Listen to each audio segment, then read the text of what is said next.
welcome to Beard and Meeple. Now you hope when a designer's working on a game that they're thinking to themselves, how can I make mine stand out and be different from everything that's already there? Because today we're going to take a look at a card game and, well, that's certainly nothing new, and it has an outer space theme, and that's been done before too. But the thing I did like is as you collect the cards, you're going to be layering some of them, extending the graphic. Complete what you need on your superstructure, and you're going to get more points. It plays 2 to 4 people, ages 13 plus, in about 60 minutes. It's brought to us by Mailbox Games. It's Outer Earth.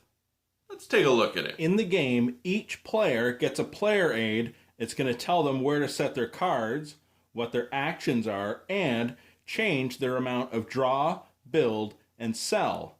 Each player gets dice and voting paddles to determine turn order. We have a turn order track, as well as cards for planets, superstructures, and developments.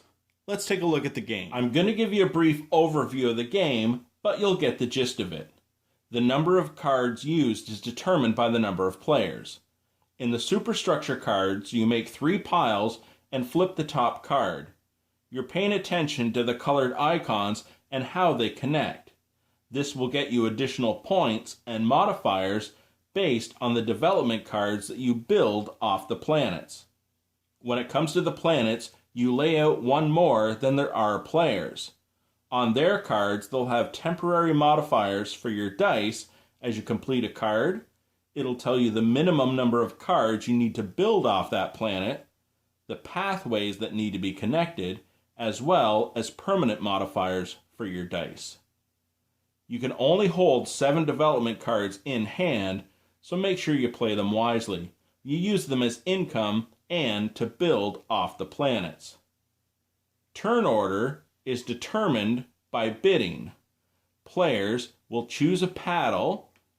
They will simultaneously reveal if they want to continue bidding for the next round, at the cost of 1 development card. Any tie will be broken by a die roll.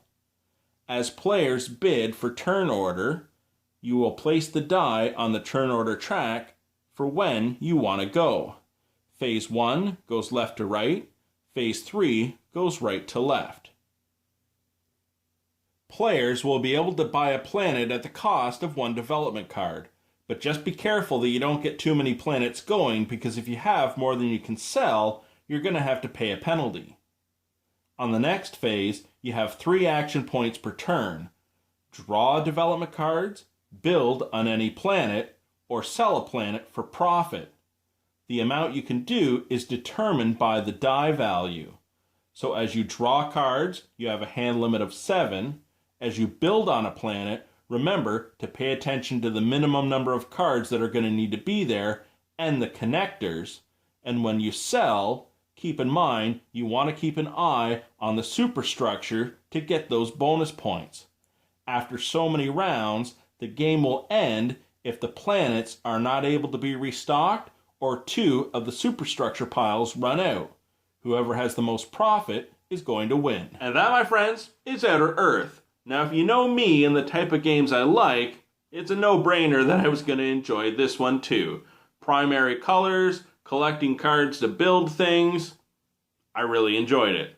A couple things I want to say is with the voting and then the die rolling, I felt that was just a little finicky for determining the turn order, but I did like the fact that you don't have to be first all the time, because sometimes you may want to go second. Another thing that just seemed a little weird is on the die itself, it's got the 6 marked as a 6, so you don't confuse it as the 9, which just seems strange because it's a 6-sided cube. But I nitpick. I liked the game, it was fun, and I enjoyed it. I hope you get a chance to check it out. I'll talk to you again soon.